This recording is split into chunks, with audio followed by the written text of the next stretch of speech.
Մարտիրի եկեղեցին ներկայացնում է Հեզաբելը։ Ընդհանրապես եւ ֆիզիկական կյանքում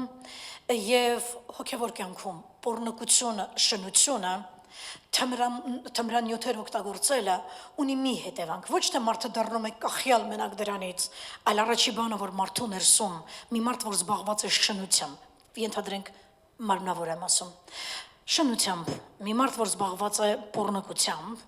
մի մարդ, որ օգտագործում է թմրանյութեր, դրա մեծագույն պրոբլեմը կայանում է հետևյալում, քո միտքը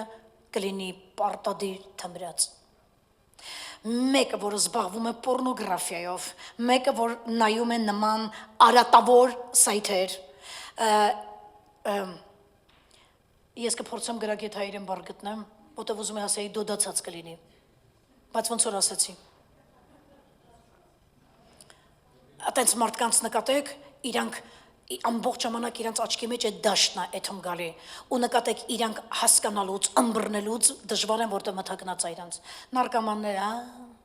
նկատեք, միտքը մթագնած է։ Միտքը, այն ինչը քո միտքը կարող է մթագնել, ձեռ չտաս։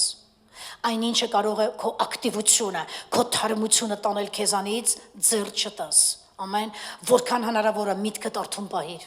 միտքդ առողջ պահիր, ամեն